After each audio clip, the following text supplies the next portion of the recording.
नमस्कार, आप देख रहे हैं 4 पीएम और मैं हूं आपके साथ निधि तिवारी। सुप्रीम कोर्ट में आज उस वक्त हड़कंप मच गया जब एक वकील ने सुप्रीम कोर्ट के अंदर सीजेआई गवाही पर हमला कर दिया। वकील भरी अदालत में चिल्लाने लगा कि सनातन का अपमान नहीं सहेंगे और फिर उसने सीजेआई गवाही की तरफ जूता तक अपनी फेंकने की कोशिश की। हालांकि वहां मौजूद सुरक्षा कर्मियों ने उसे तुरंत रोक लिया, उसे हिरासत में ले लिया। लेकिन भले ही सुप्रीम कोर्ट में मौजूद पुलिस ने उसे हिरासत में ले लिया, पर इससे बहुत ही गंभीर सवाल हो गए, खड़े हो गए सिक्योरिटी को लेकर के, क्योंकि सुप्रीम कोर्ट के अंदर इस तरह की घटना होना बेहद ही निंदनीय बात है। और उसके बावजूद इस तरीके के नारे लगाना, वो भी सीजेआई के सामने, आप सोच सकते हैं कि कितनी बड़ी बात है। बताया जा रहा है कि जो सीजेआई गवाही ने एक बार अभी कुछ दिन पहले ही टिप्पणी की थी, उसको लेकर के गुस्सा था और उसी को लेकर के जो वकील आया, वकील की वेशभूषा में वो शख्स आया और उसने जूता फेंकने की कोशिश की। इस पर सिक्योरिटी ने उसे हिरासत में ले लिया, उससे पूछताछ की जा रही है। लेकिन इसको लेकर के गंभीर सवाल जो खड़े हुए हैं, इसको लेकर आज हम चर्चा करेंगे। इस चर्चा में हमारे साथ मौजूद हैं प्रोफेसर कृष्णस्वामी सर। सर, बहुत बहुत स्वागत है आपका। तो सर, जिस प्रकार हम देख रहे हैं कि लगातार खबरें आती रहती हैं किसी तरीके की सिक्योरिटी कोलैप्स की, लेकिन आज सुप्रीम कोर्ट में जिस तरीके का वाकया हुआ, देखिए लिखा हुआ है कि सुप्रीम कोर्ट में सीजेआई गवाही पर हमले की कोशिश, वकील ने जूता फेंकना चाहा, नारा लगाया, सनातन का अपमान नहीं सहेंगे। और लिखा है सुप्रीम कोर्ट में वकील ने सीजेआई की ओर फेंका जूता, मचा हड़कंप। फिर क्या बोले जस्टिस बी आर गवई। और अंदर की खबर है वो भी मैं आपको पढ़कर सुना देती हूँ। और इसमें लिखा हुआ है कि घटना उस वक्त हुई जब सीजेआई की अध्यक्षता वाली बेंच वकीलों के मामलों की सुनवाई के लिए मेंशन सुन रही थी। बताया जा रहा है कि वकील राकेश किशोर जज के डायस के करीब पहुंचा और जूता उतारकर फेंकने की कोशिश की। हालांकि सुरक्षा कर्मियों ने समय रहते उसे रोक लिया। सुरक्षा कर्मी जब आरोपी वकील को पकड़कर बाहर ले जा रहे थे, तब भी वो सनातन का अपमान नहीं सहेंगे का नारा लगा रहा था। आगे इसके बाद जो हुआ, घटना के बाद सीजेआई ने अदालत में मौजूद वकीलों से अपनी दलीलें जारी रखने को कहा। साथ ही बोला कि इस सबसे परेशान ना हो, मैं भी परेशान नहीं हूं, इन चीजों से मुझे कोई फर्क नहीं पड़ता। माना जा रहा है कि वकील सीजेआई गवाही की मध्य प्रदेश के खजुराहो में भगवान विष्णु की 7 फुट ऊंची सिर कटी मूर्ति की पुनर्स्थापना पर की गई टिप्पणियों से नाराज था। सीजेआई ने 16 सितंबर को खंडित मूर्ति की बहाली की मांग वाली याचिका खारिज करते हुए कहा था कि जाओ और भगवान से खुद करने को कहो। तुम कहते हो भगवान विष्णु के कट्टर भक्त हो, तो जाओ उनसे प्रार्थना करो। ये टिप्पणी की थी सीजेआई गवाही ने। उसके बाद खूब हंगामा भी हुआ था और इसको लेकर के सीजेआई गवाही ने सुप्रीम कोर्ट के अंदर बाद में बयान भी दिया था और कहा था कि मेरी टिप्पणी को गलत तरीके से लिया गया है और मैं किसी भी धर्म का अपमान नहीं करता हूं। लेकिन अब जो ये घटना हुई है सर, ये बहुत ही गंभीर सवाल खड़ी कर रही है कि देश की ये हालत हो गई है और लोगों की इतनी हिम्मत हो गई है कि वो देश की सबसे बड़ी संवैधानिक संस्था के प्रमुख के सामने इस तरह की घटना हो और इस तरीके के नारे लगाए जाए। आपको क्या लगता है सर? जय संविधान।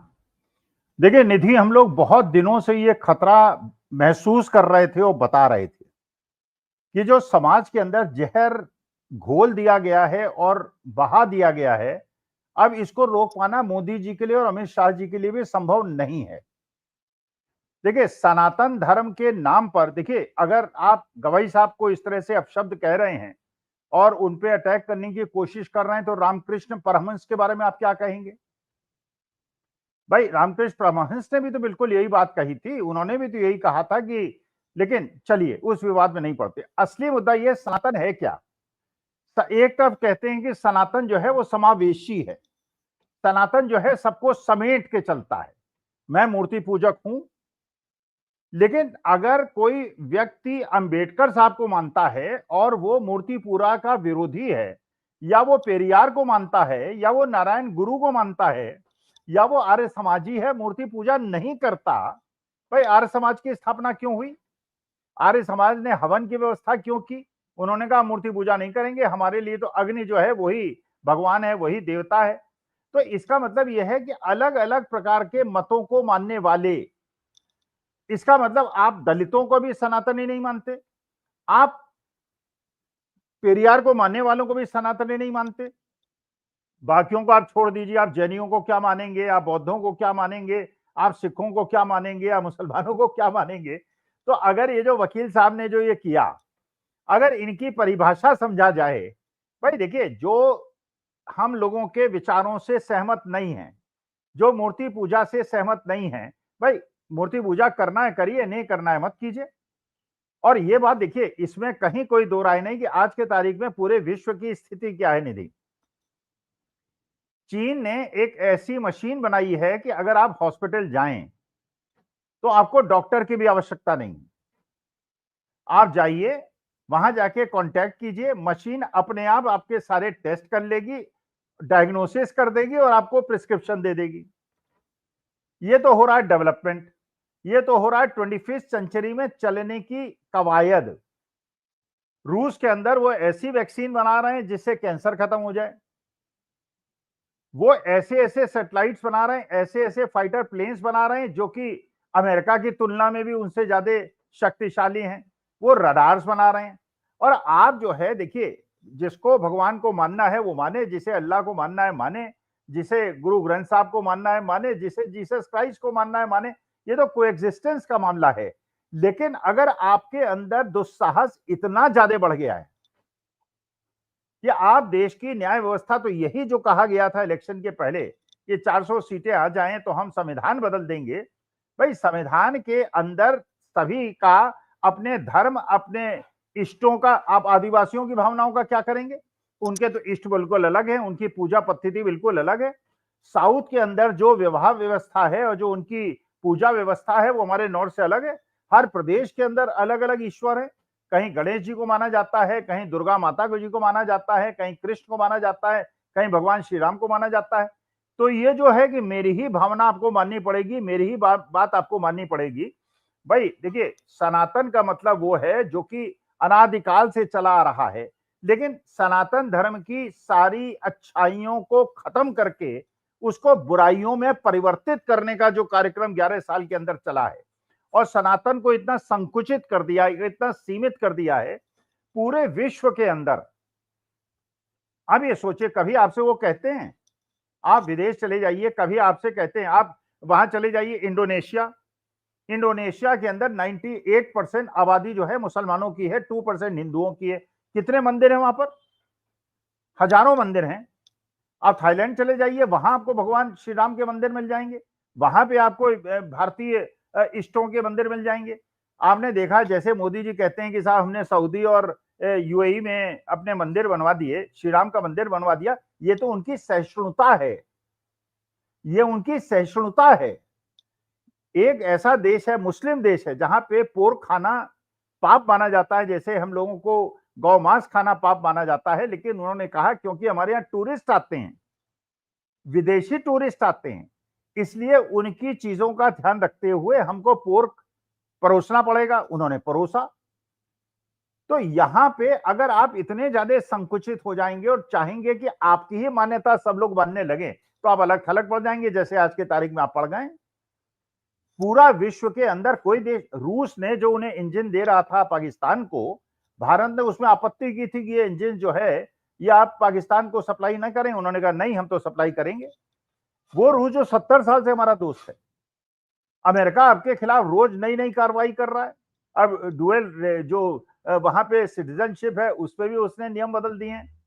टीसीएस को उसने अपना बिल्कुल शत्रु की तरह मानना शुरू कर दिया है पूरे विश्व के अंदर, क्योंकि अभी तक जो सनातन धर्म को वो मानते थे, हिंदू धर्म को मानते थे, एक समावेशी प्यार करने वाला, और जब वो सनातन धर्म को देखते थे उनको महात्मा गांधी दिखते थे,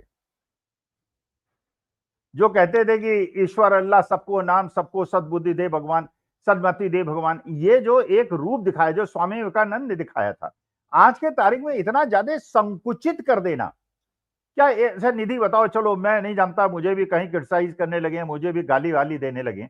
देखिए, मैं पूजा इसलिए करता हूं, मैं भगवान में विश्वास इसलिए करता हूं, मेरा मन शांत हो, कहीं मन में ये अहंकार ना आ जाए कि मैं बहुत बड़ी अथॉरिटी बन गया हूं, बहुत ज्ञानी बन गया हूं और बहुत जानकार बन गया हूं, इसलिए मैं भगवान के सामने मत्था टेकता हूं, अपना मत्था टेक देता हूं।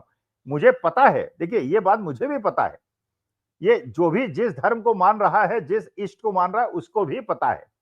लेकिन उससे क्या होता है, जब आप अपना अहंकार त्याग देते हैं किसी के भी सामने, इसीलिए हमारे समाज के अंदर ये कहा गया कि बड़ों के पैर छुओ। अब निधि बताओ, बड़ों के पैर छूने से क्या होता है? भाई आप किसी 85 साल के अपने पितामह के गए, बाबा जी के घर गए, उनके आपने पैर छुआ, तो पितामह जो है कमजोर तो हो चुके होते हैं, लेकिन उनके दिल से आशीर्वाद निकलता है आपके लिए, और वो आशीर्वाद आपको देके बड़ा सुख देता है। यार इतना गंदा समाज है, यहाँ तो मार काट मची हुई है, लेकिन कम से कम बुजुर्ग हमारे कम से कम आशीर्वाद देते हैं। अब मानी बात है, वो अकड़ के जाएंगे वहां पे हेलो हाय करेंगे और उन्हें झप्पी लगेंगे।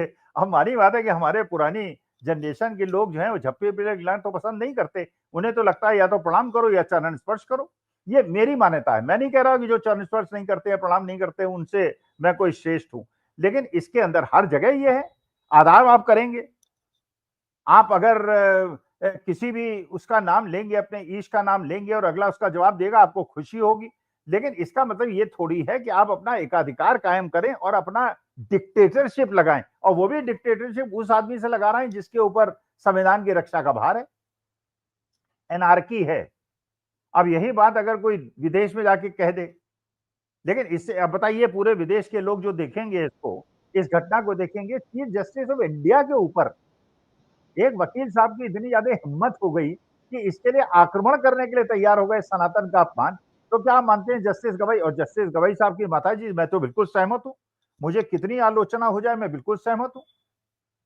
भाई अगर वो अम्बेडकराइट हैं, अगर वो मानती हैं, उनकी मान्यता, मैं तो, वो मुझ पे अपनी मान्यता नहीं थोप सकती, मैं अपनी मान्यता उन पे नहीं थोप सकता। मैं तो पूजा पाठ करता रहूंगा, मैं तो रामचरितमानस पढ़ूंगा, मैं तो हनुमान चालीसा पढ़ूंगा, और वो कभी आपत्ति भी नहीं करते। और मैं चाहूंगा भी नहीं कि मैं दुबई में जाके रहूं, बहरीन में जाके रहूं, यूएई में जाके रहूं और मैं हनुमान चालीसा पढ़ूं या माथे पे टिकट लगाएं, टीका लगाऊं तो वो कहेंगे आपने टीका क्यों लगा रखा है। मैं बिल्कुल ऑब्जेक्ट करूंगा, मुझे खराब लगेगा। मेरी मान्यता है, उनकी मान्यता है। म्यूचुअल रिस्पेक्ट रखो, म्यूचुअल अंडरस्टैंडिंग रखो, और ये मान के चलो कि भैया जब पैदा हुए थे तो सब एक जैसे थे। वो तो 3-4 साल की उम्र में पता चला निधि तिवारी को और अखिल स्वामी को कि हम किस धर्म में पैदा हुए हैं। जब बड़े बुजुर्गों ने हमारे दिमाग में ठूस दिया वो धर्म, तो हमारे रगों रगों में पहुंच गया। ऐसे ही मुसलमानों के यहाँ पहुंचा, ऐसे ही सिखों के यहाँ पहुंचा, इसलिए ईसाइयों के यहाँ पहुंचा, ऐसे ही हमारे यहाँ पहुंचा। इसके लिए आपस में शत्रुता रखने का क्या मतलब है? क्या शत्रुता रखना और इस प्रकार का व्यवहार सनातन सम्मत है? मुझे तो नहीं लगता सनातन सम्मत है।